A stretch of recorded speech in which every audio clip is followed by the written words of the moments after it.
We can feel the fire crackling under the surface today. Old wounds, frustrations, hidden hurts, they're all rising up. They won't stay quiet anymore. And yes, it may feel disruptive, it may be uncomfortable, but these sparks are showing us exactly where healing needs to happen. Now, the good news? The good news is by the end of the day, the storm fades. The fire that feels so raw in the morning softens as the moon shifts into Taurus. What felt chaotic now finds a chance to settle, to ground, to remind us that healing isn't just about facing that pain. It's about finding the strength and the stability that comes after, once we've walked through that pain. So join me as we gain an understanding of how to embrace this energy. And by the end of our time together, it's my intention that you now have the insights, the wisdom, the tools to go forward with clarity, with the confidence, with love. So hi, I'm Tilly. This is Tarot with Tilly. Thank you. Thank you for all the positive, loving support you send me each and every day. It's like a breath of fresh air being back with everybody. So thank you for being here for me. Welcome to your daily focus, September the 10th, 2025. So today we have the energy of the 10. Now the 10 energy is all about the seasons changing. And we must change with those seasons to realize what season we are in, to the expectation that there is something greater, better coming for us or towards us, or maybe we're moving towards it. It's a time to start writing the story of how you want to go forward. 1 plus 0 is a 1, and that is the independent, that is the I am, that is the trailblazer, the pioneer. We want to accomplish, we must find success. Failure is not in our vocabulary. And if we look at the daily numerology, it would be a 9 plus a 1 plus a 9, which is a 19. 19 energy is us, our healthy ego, realizing our accomplishments, how we've grown, the wisdom that we've grown, the intellect that we have grown. Honed our skills, our talents, and now it's time to move forward with those things. Now 1 plus 9 is a 10, which we've already discussed, and 1 plus 0 is a 1, which we've already discussed, so we will jump right into the astrology. The sun is in Virgo. The moon is in Aries until, I think, shortly after 4 p.m. Eastern Standard Time, okay? Then it'll move into Taurus. But before the moon makes that shift into Taurus, it has a couple more conversations that need to take place. Okay, the last few days have been part of something much bigger than just this transit, then this transit, then this transit. It tells a story. It gives us energy to look at a core of something in our life from different angles. Okay, the moon started with the energy of the lunar eclipse in Pisces. And it opened us up to endings and illusions that needed to fall away. And then the moon crossed over Saturn, which turned our attention to our responsibilities, our obligations, what we need to have control over, what we need to release control over or surrender to, reminding of us what is real, what no longer can be avoided. And then the moon crossed over Neptune. And Neptune blurred the edges, right? Asking us to listen to our intuition rather than leaning on the logic. And then Ceres came in, the moon crossed over Ceres and asked us to nurture ourselves with courage, with independence. And now the moon crosses over Eris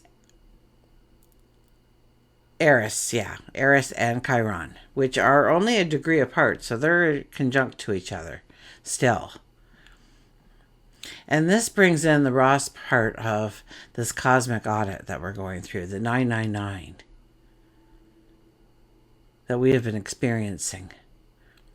Now, Eris stirs disruption, okay, that feeling of being left out, overlooked, silenced.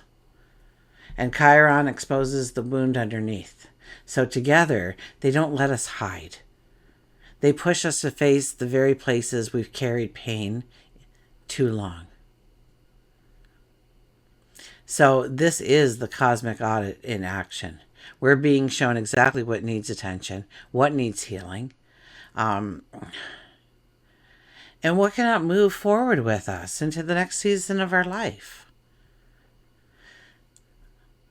So a little after 4 Eastern Standard Time, the moon will move into Taurus and everything shifts. The intensity begins to settle, and we're reminded that peace, the peace that follows that storm. So Eris is the outsider, the disruptor, definitely. In mythology, she was left out of the feast, and so she threw the golden apple that sparked conflict. In astrology, Eris represents the part of us that feels ignored, left out, unheard, not seen, and how we react to it. Truly, how we react to it. Now, sometimes that might show up as anger. It might show up as rebellion. Sometimes we start stirring that pot. But Eris isn't just only chaos, okay? She's the fire that demands justice, authenticity, truth, okay? Especially when something has been denied for a very long period of time. So when the moon crosses over Eris, our emotions may flare up, okay? Where we have felt or where we feel overlooked, excluded, we may notice those irritations, those jealousies, those frustrations bubbling to the surface. Absolutely. But Eris is here to remind us that disruption often clears the way for the truth. And something needs to break before it can be truly healed. And Chiron shows us our deepest wounds, but it also teaches us where we can learn from our wounds and help others that are going through the same sort of wounds. So we're here to lift up others through where life has tried to pull us under. So when the moon crosses Chiron, those tender spots that were triggered, old stories about not being enough, about rejection, everything starts to surface, yeah. So give them space.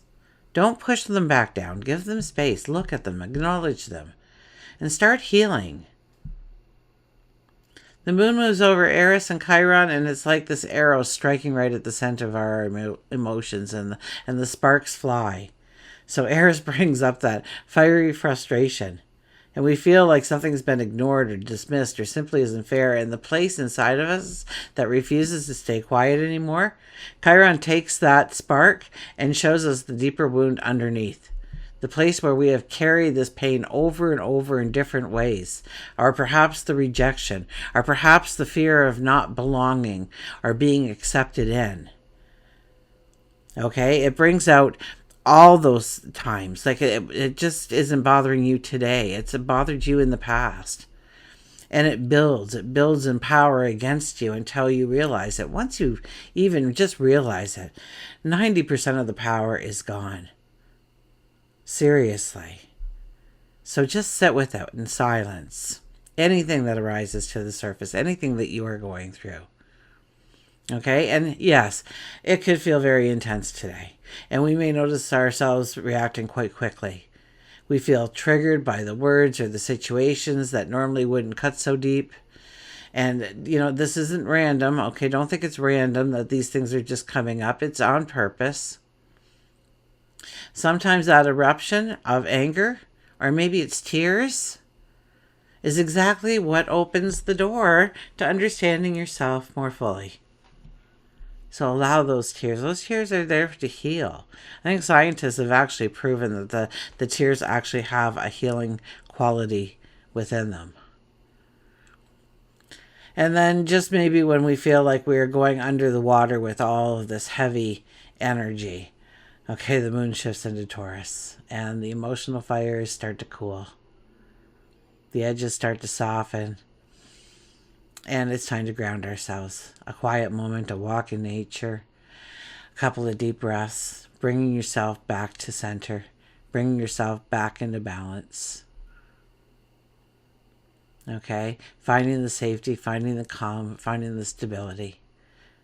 So yeah, today's energy may feel very uncomfortable, but it's so liberating. And what rises today is what's ready to be healed. So allow it the space to heal. And then when the moon enters Taurus later, the storm is calm. The calm after the storm. Peace follows disruption. Stability follows the pain. And the healing is the gift that comes when we're willing to face the truth. And that healing forms a wisdom, a knowledge that you couldn't get anywhere else. Not in the way you got it. And so it's a sage wisdom that you've actually grasped onto here.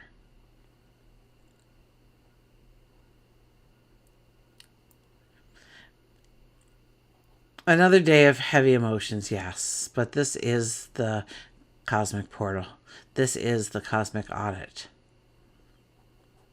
that we find ourselves standing in front of for the month of September. I'll leave the video at the end if you want to know more about that portal, if you missed yesterday for whatever reason. But there's more dates, so you haven't missed the whole show. You've just missed the beginning, and you're coming in just at the right time.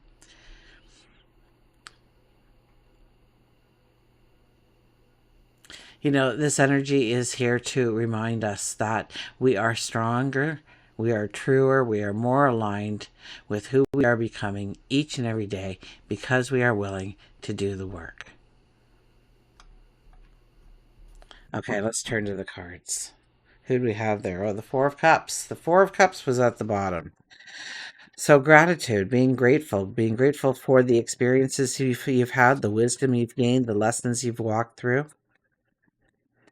Being grateful for the person you have become, you are now, you are becoming.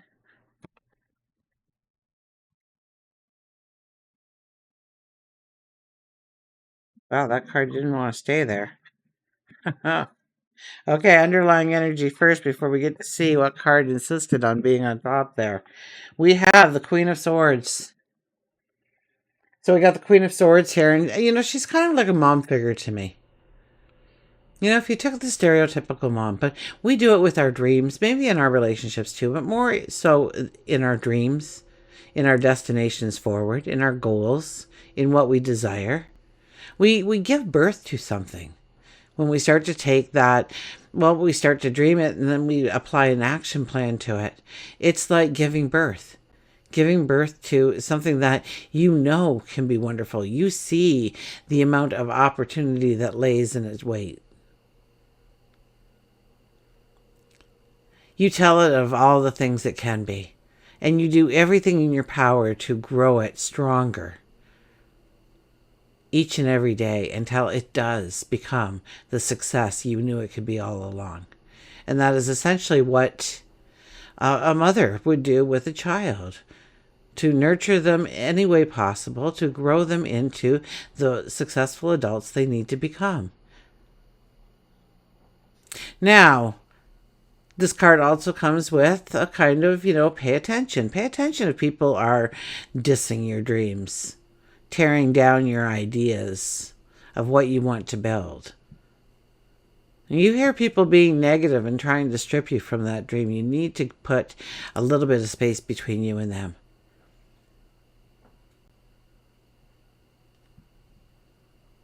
You're not going to allow those kinds of things. You're not going to allow the negativity to come into play.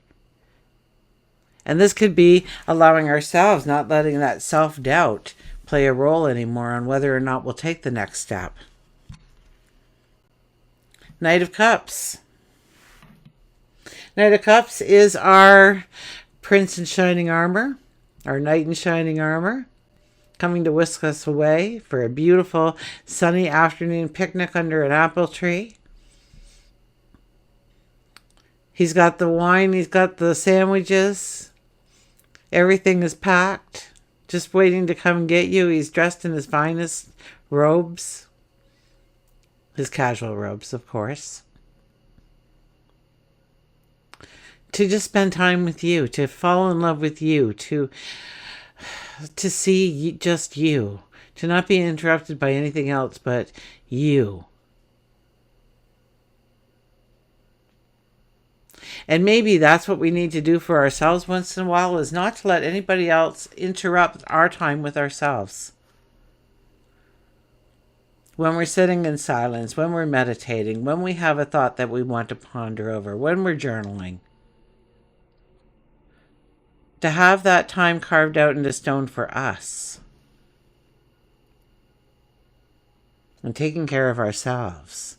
This could also be somebody else giving you support that you long for, that you need. This could be finding a new relationship on the horizon, or maybe a new partnership.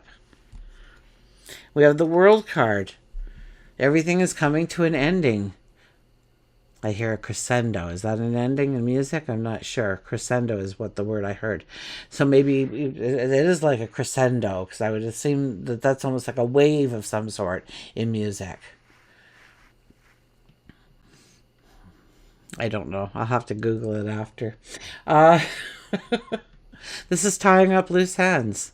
This is letting go of what we know we can't take with us going forward if we want to really embrace the success and the happiness and the joy and the love that we deserve.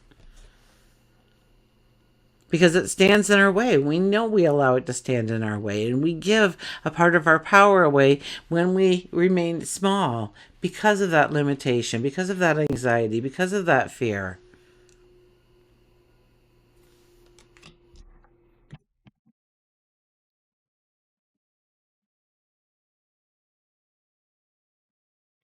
Crescendo. I've got to Google that now. See if I used it properly. They said I did, so I'm going to go with them. But they were right for with Ramble.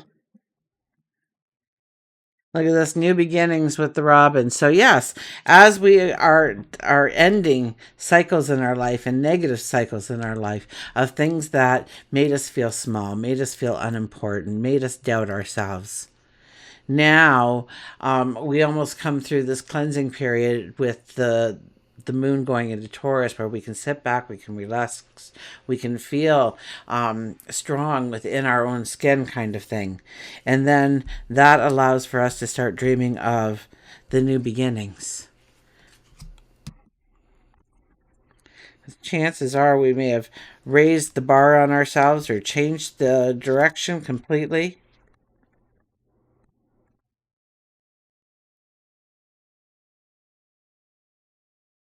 Not really paying attention to what I'm doing here. Here we are, Robin. Oh, my eyes are bad tonight. Huh. Oh, you know what? I didn't even do the other deck, but I guess we weren't supposed to. So, cleansing, newness, grateful, promise, new birth.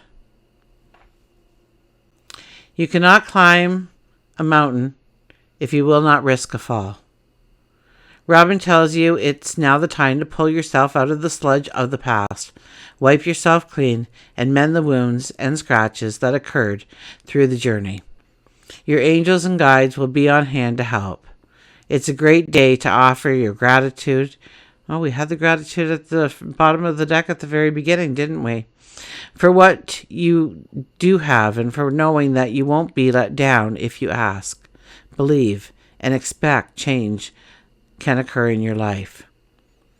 Yes, there is, and everything happens for a reason thinking, even during painful experiences, but loss is always involved into gain. Have you ever experienced a passing only to hear of an upcoming pregnancy or a birth, or broken up with somebody to start dating someone so much more compatible for you, you wondered what you saw in the other person? The death of situations always evolves into new beginnings. If you believe it, if you ask for it and you believe it and you expect it, it comes to you. It comes to you in one form or another. It's been proven way too many times in my own personal life for me to think any other explanation at this point. When I want that, I remember my kids We were going Christmas shopping, and it was just a couple days before Christmas. And in front of we go to the mall, and in front of Sears, that's the best parking for the mall, but it was always, completely packed. So I told my kids, and they were kind of mocking me and what I do a little bit. They were young. And so I asked them where they wanted to park. I said, pick a parking spot and we'll get it. And we hadn't pulled off the road yet into the parking lot. And my son said, well, I want right at the front at Sears. I want the front row, pointing to the sidewalk. And I was like, oh, come on, that's asking a lot. He goes, oh, you told me, Mom. I said, okay, well, here we go. And just as we pulled in, this other car was backing out of a spot right in front of the Sears.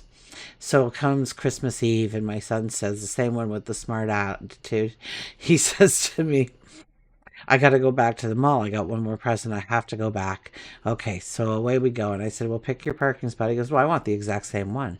And I said, oh my gosh, it's like 2 hours to closing on Christmas Eve. Are you kidding? You expect to get that parking spot again? He goes, I do. So we drove, and there it was, wide open for us. So, if you ask for it and you expect it, then it will come. So it's having the faith, it's having the belief that these things are possible in your life, because you already hold the magic to obtain it all. So, new beginnings. Look towards your new beginnings as we leave today, and allow those tears to flow. Allow that anger to come to the surface. Allow yourself some healing so that you can go forward stronger and better than you ever have been in your life. Until we meet again, remember, I do love you.